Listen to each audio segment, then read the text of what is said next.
हरे कृष्णा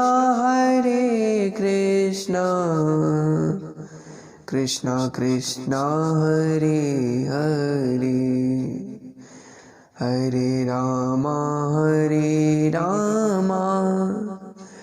रामा रामा हरे हरे, हरे कृष्णा कृष्णा कृष्णा हरे हरे, हरे कृष्णा हरे हरे।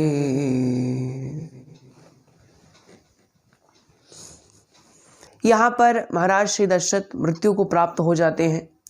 इसके पश्चात जो महर्षि वशिष्ठ हैं वो महाराज दशरथ के जो शव है उसको औषधीय तेलों के भंडार में रखते हैं, औषधीय तेल से भरे हुए एक नाव में रखते हैं, जिससे महाराज श्री दशरथ का जो देह है वो सड़े ना, वो कई दिन तक सुरक्षित रखा रहे, जब तक भरत और शत्रुघ्न यहाँ पर उनका अंतिम संस्कार करने नहीं आ जाते। यहाँ पर वशिष्ठ मुनि सोचते हैं कि राम और लक्ष्मण कहाँ हैं ये तो हमें नहीं पता, क्योंकि वो कौन से मार्ग में गए होंगे इसका पता लगाना मुश्किल है, लेकिन भरत और शत्रुघ्न कहाँ हैं ये हमें ज्ञात है। यहाँ पर जो वशिष्ठ मुनि हैं वो भरत और शत्रुघ्न को उनके ननिहाल से बुला लेते हैं। यहाँ पर आगे क्या होता है तो आइए आज की कथा को आरंभ करते हैं।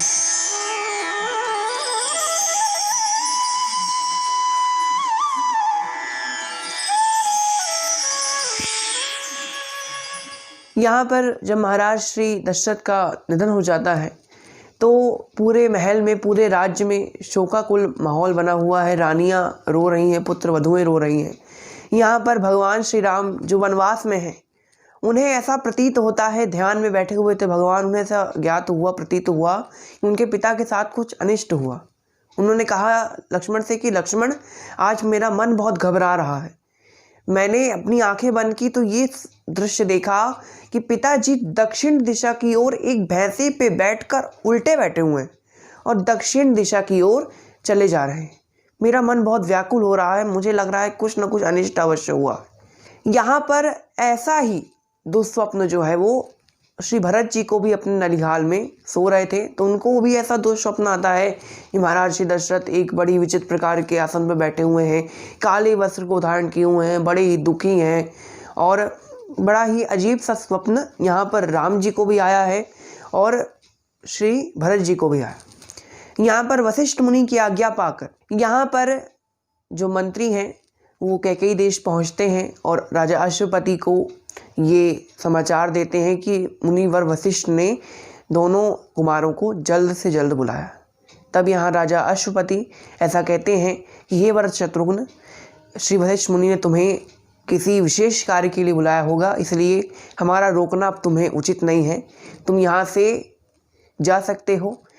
यहाँ पर जो अश्वपति राजा हैं वो अपने पुत्र युधाजित से कहते हैं कि कुमारों को भेजने का आयोजन किया जाए।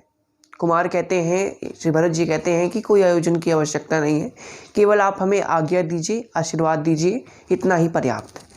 यहाँ पर भरत जी और शत्रुघ्न जी आशीर्वाद लेकर जल्द से जल्द पहुँच जाते हैं श्री अयोध्या नगरी में। अयोध्या नगरी में पहुँचते हैं तो क्या देख रहे हैं कि सब लोग अयोध्या में भरत जी की ओर देख नहीं रहे, कोई जय जयकार नहीं हो रही। जय जयकार तो क्या, कोई उनकी तरफ देख भी नहीं रहा। बड़ा ही दुखी माहौल है, कोई कुछ एक दूसरे से नहीं बोल रहा है, बड़ा ही विचित्र माहौल है। भरत जी सोचते हैं कि कुछ ना कुछ तो अवश्य यहाँ पर गलत हुआ है। यहाँ पर भरत जी पहुँच जाते हैं महल में। यहाँ पर महल में भी बड़ा ही सुनसान वातावरण है, कोई चहल पहल नहीं है, किसी प्रकार का जय घोष नहीं है। यहाँ पर मंत्रा को जब ज्ञात होता है कि भरत और शत्रुघ्न आए हैं, यहाँ पर जो मंत्रा है वो कैकेयी से कहती है कि तुम आरती की थाल सजाओ, और जो मंत्रा है वो भरत जी को लेने के लिए पहुँच जाती। यहाँ पर मंत्रा जो है भरत जी को कैकेयी माता के कक्ष में ले जाती हैं और शत्रुघ्न से कहती हैं कि तुम अपनी माता सुमित्रा से जाकर मिलाओ। यहाँ पर श्री कैकेयी माता जो है वो विधवा के समान श्वेत साड़ी धारण की हुई थी, सारे जो आभूषण थे उनको उतार दिया था और मांग का जो सिंदूर था उसको हटा दिया था। एकदम जो है साधारण सा वस्त्र पहने हुए, आरती की थाल ली हुई, प्रसन्न मुद्रा में खड़ी हुई थी। यहाँ पर जब भरत जी पहुँचते हैं अपनी माता के कक्ष में और ऐसी दशा में देखते हैं कि श्वेत वर्ण की साड़ी है, न मांग में सिंदूर है, न गले में मंगलसूत्र है, तो बड़े ही विचलित हो जाते हैं और कहते हैं कि हे माता, आपने ऐसी दशा क्यों बनाए रखी है? ना आपकी मांग में सिंदूर है, न माथे पर बिंदिया है और ना ही गले में मंगलसूत्र है। क्या कुछ अनिष्ट हुआ है? यहाँ पर माता कहती हैं, हाँ पुत्र, तुम्हारे पिता महाराज श्री दशरथ अब इस दुनिया में नहीं रहे, वो अब स्वर्ग से धार गए। मानो भरत जी को एक समय के लिए प्राणघात हुआ हो, ऐसा होता है, और भरत जी मूर्छित होते बचते हैं। यहाँ पर कैकेयी माता भरत जी को संभालती हैं। भरत जी कहते हैं कि हे माता, ये कैसे हो गया? क्या हुआ? क्या हुआ? कैसे हुआ? मुझे सब बताओ। तब माता कहती हैं, ये बहुत लंबी कथा है पुत्र, जिसे हम कभी बाद में सुनेंगे, अभी तो तुम आए हो। यहाँ पर कैकेयी माता कहती हैं कि सबसे प्रथम तो मैं तुम्हारी आरती उतारूंगी, तुम्हारा तिलक करूंगी। जब यहाँ भरत जी कहते हैं, नहीं, ये तिलक आरती की आवश्यकता नहीं है, आप केवल ये बताइए कि ये सब हुआ कैसे। और भरत जी कहते हैं, अगर ये बहुत लंबी कहानी है तो आप मुझे ये बताइए कि पिताजी अपने अंतिम क्षणों में क्या कह रहे थे, क्या कर रहे थे, उनके आसपास कौन था, कैसे हुआ, क्या हुआ। यहाँ पर भरत जी कैकेयी माता से कहते हैं कि हे माता, मेरे पिता ने अंतिम क्षणों में किसे याद किया? उन्होंने अवश्य मुझे याद किया होगा, क्योंकि मैं ही था जो उनके पास नहीं था। आप तीनों माताएं और भैया लक्ष्मण और भैया राम तो वहाँ पर रहे होंगे, लेकिन केवल वही नहीं था, तो हो सकता है पिताजी ने मुझे याद किया था।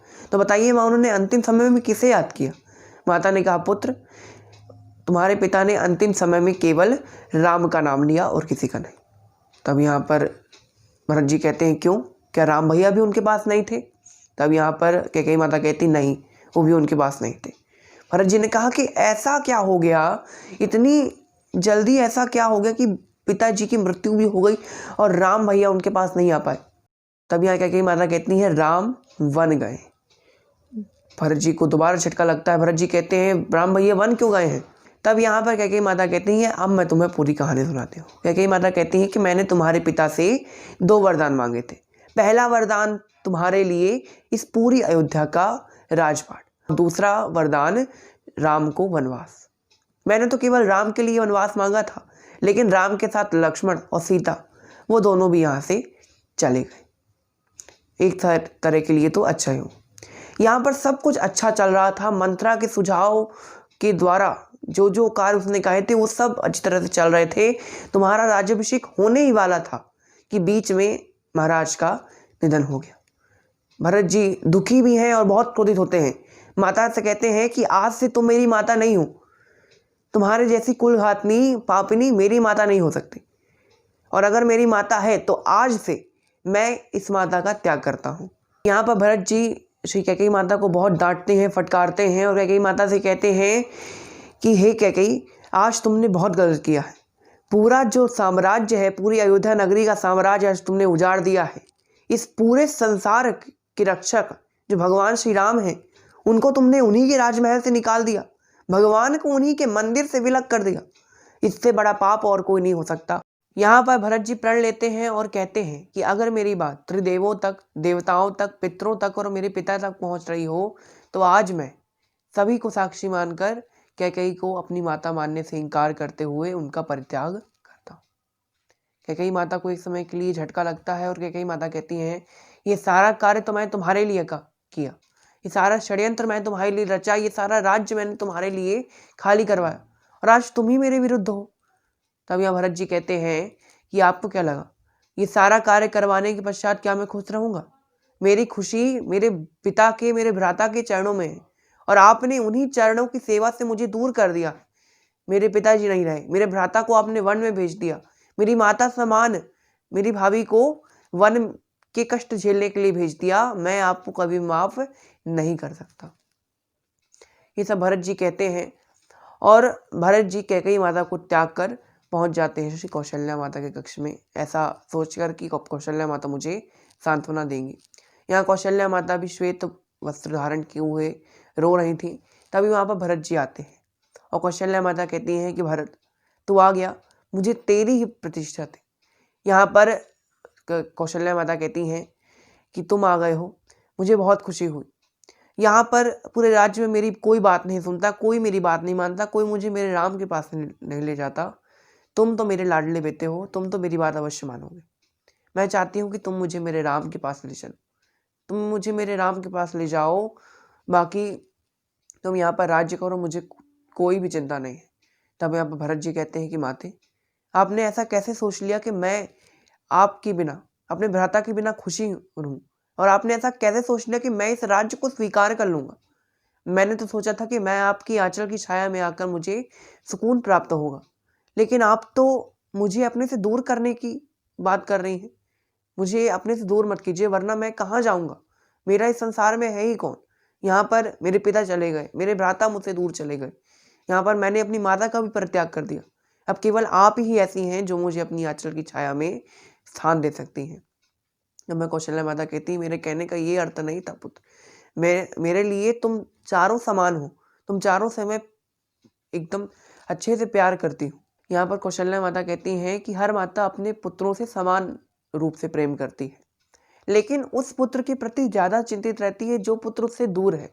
तुम तो मेरे पास हो, तुम मेरे पास हो, तुम मेरे नजदीक हो, तुम राज्य को प्राप्त करोगे, तुमको तो सभी सुख सुविधाएं मिलने वाली है, लेकिन मेरी ज्यादा से ज्यादा चिंता राम और लक्ष्मण पर है, क्योंकि उन्हें तो सुख सुविधाएं नहीं मिल रही हैं, वो तो वन में है। इसीलिए मैं चाहती हूँ कि मैं अपने राम के पास चली जाऊँ। तब यहाँ पर भरत जी कहते हैं कि आप चिंता मत कीजिए माता, आपको राम के पास नहीं आना पड़ेगा, राम खुद आपके पास आएंगे। कौशल्या माता कहती हैं तो मुझे झूठी दिलासा मत दे, ऐसा कभी नहीं होगा। तेरे राम अगर कोई निश्चय कर लेते हैं तो उस पर अडिग रहते हैं, उनके निश्चय को बदल पाना तो ब्रह्मा के हाथों में भी नहीं। तब यहाँ पर भरत जी कहते हैं कि वो अपना निश्चय अवश्य बदलेंगे। यहाँ पर कौशल्या माता नहीं मानती। तभी यहाँ पर वशिष्ठ मुनि आते हैं और भरत जी से कहते हैं कि हे भरत, ये सब रोने धोने का, ये सांसारिक माया में फंसने का समय नहीं है। तुम्हारे पिता का शरीर जो है कई दिनों से यहाँ पर रखा हुआ है, सुरक्षित रखा हुआ है, इस आस में कि तुम आओगे और उनका अंतिम संस्कार करके उन्हें इस देह के बंधन से मुक्त करो। भरत जी से श्री वशिष्ठ मुनि श्री महाराज दशरथ का अंतिम संस्कार करवा लेते हैं। यहाँ पर अब आगे क्या क्या होता है इसके बारे में हम अगले सत्र में जानेंगे। आज की कथा को हम यहीं विराम देते हैं। जय श्री राम।